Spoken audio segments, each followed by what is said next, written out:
It's ODB Facebook Live. We have not done one of these in quite a while, but figured we'd do one again to discuss that Baylor has made the NCAA tournament as expected after the finish on the season in Kansas City against Iowa State. We now know the Bears will be a number 9 seed in the NCAA tournament. They'll take on Syracuse on Thursday in Salt Lake City. We don't know the time of that game yet, time to be announced. But Baylor will play Syracuse. Baylor is the 9 seed. Syracuse is the 8 seed. That game is in Salt Lake City, Utah. This is the first matchup between Baylor and Syracuse since 2013. They played in the Maui Invitational Final during the 2013-2014 season. Teams are quite a bit different since then, obviously. Syracuse is not nearly the athletic squad they were back then, but they still have some pretty good players. So when I look at this matchup, maybe a few things stick out to me. The first thing is that Syracuse has very good peak moments and some really, really bad low moments. And so that's kind of going to be the challenge for Baylor, is what Syracuse team shows up, and at the same time for Baylor, what Baylor team shows up. Historically, the teams that make it in the 8-9 games make it for that reason.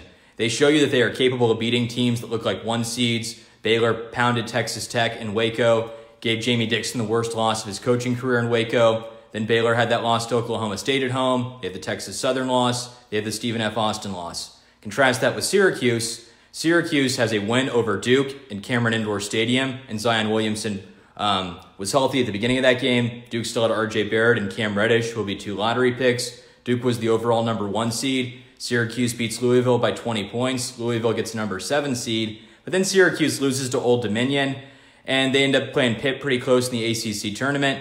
And Syracuse has 13 losses. I think they finished like 8-10 in the ACC. So there's a reason why this is a game that you feel like anybody could win going in.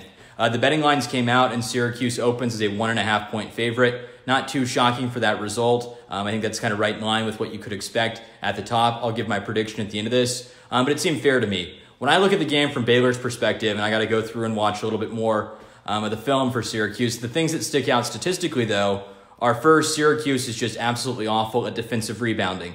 They are 335th in the country in that category. Baylor is 2nd nationally in offensive rebounding.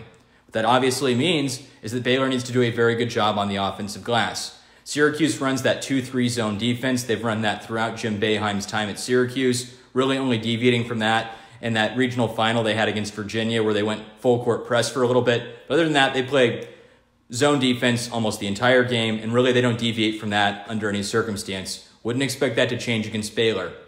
Baylor will have to crash the offensive boards and do a good job. In 2014, Baylor was a good offensive rebounding team that season. In that 2013 game in Maui, they grabbed 50% of their misses. You look for Baylor to hopefully get 40 to 50% in this matchup. If you're the best or second best offensive rebounding team, as Baylor has been almost all season, this is a game that you need to grab a lot of offensive rebounds. Second thing for Baylor in this game, which has been kind of the constant theme of so many of these Big 12 games down the stretch, is that Baylor has to take and make threes. Syracuse's 2-3 zone is not quite as long as it was when they were a 1 seed in 2012, and they were a really good team in 2013. They've made the tournament a few of these years, and they did make it as an 11 seed to the Final Four. But when you compare that Syracuse team to the more recent ones, the length and athleticism hasn't quite been there like it was earlier in the decade. They'll give up 3-point shots. They're like 78th in percentage of shots allowed from the perimeter. So if you're Baylor in this one, you got to take threes. If you watch that Pitt game in the ACC championship, in that game, Pittsburgh took a lot of deep threes. Baylor did that pretty successfully against Texas Tech earlier in the season. So they can't pass those shots up. I'd look for Devontae Bandu to take a few more deep threes than he has in recent contests. The other thing I would maybe look for Baylor in this game is, are they willing to stay zone the whole time? I think if I'm Baylor, I would stay zone and gamble that if Syracuse starts off hot from three-point land, they will not stay hot. And if they just stay hot, maybe it's not your day, right? Syracuse at their best was a team capable of beating Duke. So at their best, they're a team capable, like Baylor at their best, of contending with the elite in America. If I'm Baylor, though, I am more worried about Syracuse's guards beating them off the dribble than I am with them shooting threes. Syracuse is 236th in effective field goal percentage. They're 244th in three-point shooting, just 33% from beyond the arc. And they got a lot of guys that really like to shoot when contested. If I'm the Bears, I can live with Syracuse's guards making 15 threes. What I can't live with is their athletic guards getting to the rim. That will be the number one challenge defensively for Baylor. Can they limit Syracuse's guards getting to the rim without having to provide too much help? If you got to watch that game in Kansas City at 11 o'clock or 11:30 on Thursday, you saw that Iowa State was very effective at getting to the hoop, and that was a big challenge for the Bears. King McClure is coming back from that knee injury. Makai Mason's toe and foot have bothered him all season. Jared Butler, we now know, has a little bit of a knee injury. Mark Vidal's been banged up. So if you're the Bears, you have got to find a way to limit that dribble penetration a little bit better. Baylor was at like 18th defensively earlier in the season with Tristan Clark. They're now down at around 73rd. And so if Baylor can't limit those dribble drives, they're going to be in a lot of trouble in this game. So I would stay zone, not be so eager to have help from those weaker sides, and then just gamble that Syracuse can't hit too many threes and feel like that's a pretty good game plan to limit Syracuse to not a giant offensive day. The question for Syracuse on top of that will be Tyus Battle's status. He's their best player. He averaged 17 points this season, averaged 19 last year. He had a back injury which kept him out of the ACC tournament. Jim Boeheim said on March 13th that he was probably 2 or 3 days away, was expected to practice today. So the thought and expectation is that Tyus Battle, who is Syracuse's best player, is likely to play in this game. But if he doesn't, obviously gigantic advantage for Baylor. I would expect him to go, though, given it's the NCAA tournament. This is a game you got to win if you're Syracuse or your season is over, and that's what you look at. If you're looking at what's the thing that's going to annoy you most about watching this game, it's easily going to be Buddy Boeheim, Jim Boeheim's son. He's on the team. Seems like a nice enough kid, so I'm not saying he's annoying because he exists. I'm saying it'll be annoying because Syracuse will mention via the broadcast a bunch that, oh my God, he's Buddy Boeheim, he's Jim's son. So that'll be kind of annoying in much the same way that if you watch Baylor games, it was annoying to hear over and over again that Rico Gathers didn't lift a weight, that Tweety Carter played varsity basketball in 7th grade, Jake Lindsey's dad's a general manager. Shouts to all those people, but there are only so many times you need to hear the same story over and over again. We get it. A guy named Buddy Boeheim is the son of Jim Boeheim. You'll hear that 1,000 times during and before the game leading up to it on Thursday. As mentioned, we'll find out the game time sometime later tonight. Normally that comes out in about the next 2 hours. So we'll find out if Baylor plays earlier in the day. Given it's a West Coast regional game in Salt Lake City, I would not expect Baylor to be the first game of the day. Those games start at about 10:50 Central Time, but I'd expect them to start a little bit later in the day, given that they are in the West Coast region. If I look at the full bracket for Baylor, I think it's a very fair draw. Syracuse has their huge issues, much as Baylor had some issues during the season. The Bears had that Stephen F. Austin loss. They had that Texas Southern loss. They had some really good wins like Texas Tech, beating Iowa State names. But when you had losses like that, you're not going to maybe get up to that 6 or 7 line, which is where, excluding those games, Baylor probably would be as a tournament team. But I have no problem with Baylor earning a 9 seed in the tournament. I thought Syracuse was a very fair 8 seed. They released the overall seed list 1 to 68. Syracuse comes in at number 30. Baylor's number 35. So again, not really anything you can take away saying this is an unfair draw. Gonzaga is kind of that team, though. They're the number 1 seed in Baylor's region. So if Baylor wins on Thursday against Syracuse, then on Saturday, barring Gonzaga pulling a Virginia from last season, Baylor would play Gonzaga. And Gonzaga and kind of the advanced metrics and Ken Pom, and if you like that stuff, which I certainly do, they look very good. And at their best, they've been a very good team. But there also may be some questions with this Gonzaga team compared to that 2017 one that played the national championship game and might have been better than that North Carolina team that won it all. Look at this Gonzaga team, and they just lost to St. Mary's. And the way St. Mary's was able to win was slow the game down, take a lot of threes, and just bang with Gonzaga, which is something I think Baylor can kind of replicate. Gonzaga will certainly be probably an 8 to 10 point favorite in that game. Baylor will be the underdog. But if I looked at the bracket, I just was praying that if Baylor is an 8 or a 9 seed, do not get Duke, given how good Zion Williamson is. I didn't really want to play North Carolina because they were so fast on offense and the offensive rebound so well, and Baylor's not the best at defensive rebounding. So I was very happy to have Gonzaga as the 1 seed in Baylor's region. I think that's a good draw for the Bears. I don't think Gonzaga is so athletic that with some of the injuries that are still lingering for Makai and King and Jared Butler, that's going to be as much of an issue as it might have been against even Virginia and certainly Duke and North Carolina. So I feel like this is probably the best draw Baylor could have to expand their odds to make the Sweet 16 compared to maybe some of the other regions, but it's always tough to beat a 1 seed, and Gonzaga has been number 1 or number 2 on Ken Pom throughout the season, so that'll be a big challenge for them. Kind of the funny thing to take away from the tournament is that only 6 Big 12 teams made it.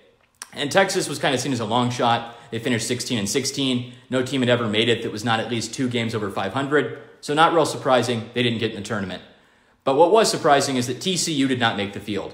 And TCU, I think, was in like 95 or so of the bracket matrix projections out of like 111 brackets. Joe Lenardi had him in. Jerry Palm had him in.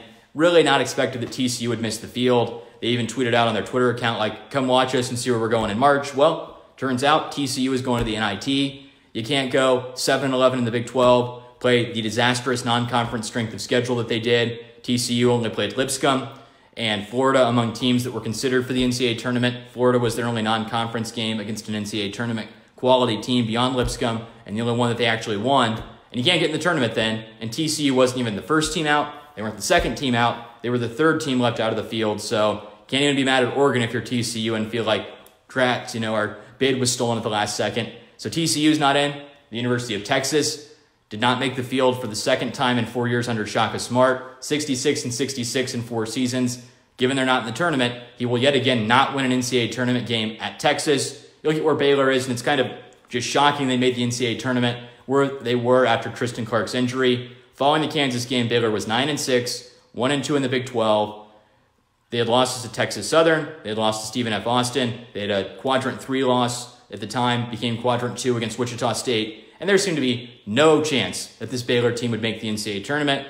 They turn around, though, and become kind of the best Big 12 team during January and early February. Texas Tech, TCU, Iowa State again, Oklahoma twice. And that gets them in the field with their horrible start. So I think if you're a Baylor fan, what you take away is that what Baylor team shows up, how healthy can they be, kind of what do they rely upon as their strategy. For me, it would be deep threes, lots of threes, offensive rebounds. And the final thing I would look at is who do you start, and do you depend on Mario Kegler to maybe beat the middle of that zone? If you go back to the Alabama game and the Texas game, down the stretch against Texas and against Alabama, he took a lot of shots in that mid-range area. Sometimes it's not the most efficient, but Syracuse's zone will give that up. If you watch that Duke game, Duke was able to get a lot of offensive rebounds, even when they missed those mid-range shots.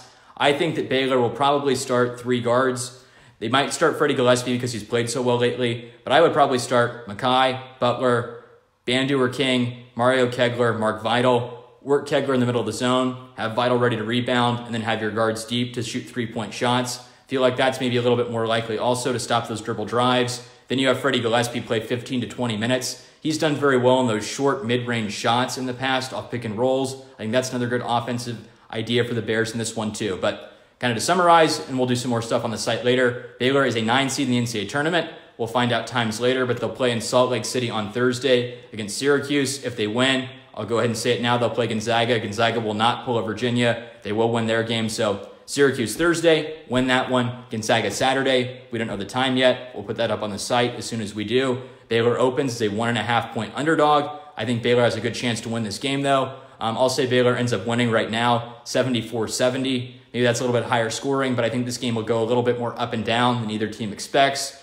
And I think that Devontae Bandu hits enough shots down the stretch in the second half to allow Baylor to pull away. Baylor wins 74-70. We will do another one of these and a podcast as well that I've been doing with David Hornbeek this year. We'll do a podcast before Baylor-Syracuse, really breaking it down in depth. We will then do any podcast before another Baylor NCAA tournament game, and it will Facebook Live as well before those NCAA tournament games. But for now, Baylor takes on Syracuse on Thursday. I think the Bears win and at least extend into Saturday. They'd be pretty big underdogs then, but I think they will play a second game in the NCAA tournament yet again. 7th NCAA tournament this decade for the Bears. 5th time in the last 6 seasons. No TCU, no Texas, but yes, Baylor. Sick 'em.